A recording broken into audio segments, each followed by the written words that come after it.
And Drought are getting to it now. It's 3 in line with 50 to go. Ravener and Drought have drawn level with Imprimatur. Ravener on the inside puts his head in front. Ravener's won it. Ravener's beaten Drought by a nose. Third is Imprimatur. Fourth are Lonely Knights, and they were followed then by Dundas Lane. Tristram failed to stay. Back behind those horses then Prince Wit and Priceless Prince. Then Government House Productivity. Back behind them, Sound Horizon, then came Century Prince, Auto Air, Dandy Andy, then came Aberriddy, Latin Rule, well back with War Hymn and Tough Guy. The judges called for a photo in the Hong Kong Bank Victoria Derby, and I think that Ravener and Ronnie Quinton will get it from the favourite Drought. A great finish. Number 10's in the frame, Ravener, ridden by R. Quinton. Number 10, Ravener, ridden by R. Quinton first. Number 1, Drought, P. Highland second. And number 5, Imprimatur, M. Johnson third. 10, 1 and 5. Officially fourth was Lonely Knights. And fifth, Priceless Prince. Now the winner, Ravener. $8.90 and $2.65 the should pay. Drought 85 cents and Imprimatur $3.90 there the should pay is the winner. Ravener, with a strange twist of fate, is always ridden by Pat Highland. He rode Drought in the race. Ron Quinton took the ride on Ravener, and it's beaten Pat by a nose in a photo finish. Not a lot of luck in the run. It was a great performance. Ravener, he was trapped deep most of the way. Made his run with Drought. They came together after Imprimatur.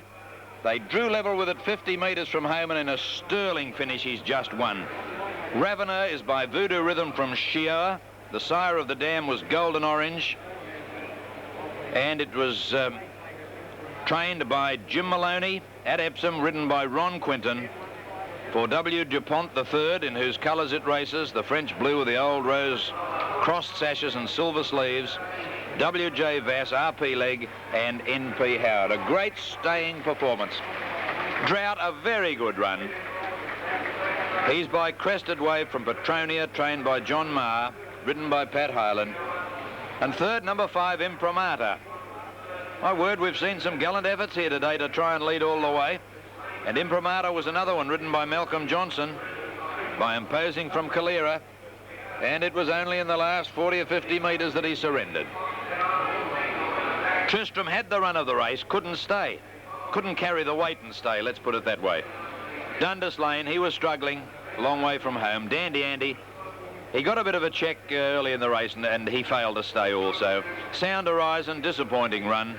Prince Witten made a bit of a run coming to the turn, but failed to go on with it. Priceless Princess struggled on to run 5th in the race after all was being handy. And Lonely Knights, it's made up a bit of ground too to take 4th placing in the race. Government House ran quite a nice race. Century Prince was with the leaders throughout. 10.15 in the Victoria Derby, the time 2:36.6. 2:36.6. That's getting round the average time for the event. And after this break, we'll come back with the openers for race number 6. The inaugural running of the Magic Fitzhugh by a half on Kahana Bay. A length away, Sir Tippler. The saddle might have shifted on that third horse, I think. Lady Nuke is next, moving up on the outside, and then Saxon White at the head of the others as they race down towards the home turn as Panama Jack, followed by Gimmick and Sprightly Native last. Only 6 or 7 lengths off the lead, and the race is developing into a sprint home now. It's Fitzhugh, about a half length on Kahana Bay, hard ridden. 2 lengths away, Lady Nuke and Sir Tippler, and then Gimmick and Sprightly Native taking off now. They've got him 5 and 6 deep on the corner, followed by Panama Jack and Saxon White. Heads a turn for home, and Fitzhugh pinched a break on Kahana Bay. 2.5 lengths away, Sir Tippler. Lady Nuke winding up, so is Sprightly Native. But when races are run like this, the front markers are hard to catch. Fitzhugh still in front. He's boring out under pressure. He hampered Kahana Bay. They came together. They bumped. Lady Nuke is running on strongly. Fitzhugh, Kahana Bay. Kahana Bay makes it 2. Oh, Fitzhugh kicked again. Fitzhugh booted again right on the line, and by crikey, there's nothing in it. I'm leaving it between Kahana Bay or Fitzhugh. It's nearly a dead heat, all right. In third place, Lady Nuke, and then Saxon White, Panama Jack, Sir Tippler. The saddle's up around its ears, and that jockey won't sit down for a fortnight. Sprightly Native unsuited the way the race was run, and last of all, the grey Gimmick. Who rode Sir Tippler? Johnny Grisdale. Out comes the Sloane's Liniment. The saddle shifted up around its ears at the 1,000 mark, and Little John, I can tell you, will have a very bruised backside. Well, on that camera angle, you'd say Kahana Bay, but I don't trust that camera angle. Let's look at another one or two. Fitzhugh shifted his ground under pressure. He bored out. They got very close together, these two horses. In fact, I thought they bumped dead set about 100 metres out. Lady Nuke near the fence put in her run, which was short-lived, I might add. And Kahana Bay, I thought, would win by half a neck. 2 hops from home, but Fitzhugh raised a Herculean effort right on the line, and they've gone over the wire absolutely locked together, and from where I stood, it looked dashed near a dead heat. Very, very close, Kahana Bay or Fitzhugh. And when they're this close from our angle at Rose Hill, you've got to go for the outside one, and Kahana Bay gets it. Number 2, Kahana Bay, ridden by Kevin Moses, has made it 2 wins in a week.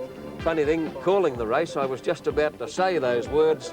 Kahana Bay makes it 2 wins in a week, when suddenly Fitzhugh kicked, and gee whiz, it was close as they went over the line. Here we go again from another angle, and look at Fitzhugh fighting back under the vigorous riding of Mick Dittman, the enforcer. Kahana Bay, dead set gonna win by a good head, but watch Fitzhugh kick in the last 2 bounds. He responds to Dittman. Look at that, right on the line. By gee, it was close. There's only an eyebrow in that, and about 3/4 of a length away in third place was Lady Nuke. Well, Kevin Moses, just back from Ireland, didn't take him long to find form, and curly-headed Moses is away and running again in Sydney racing. Now, let's see what Ken Callender is. $3.90 after the Derby, Quinella $15.75, trifecta $1,313.70.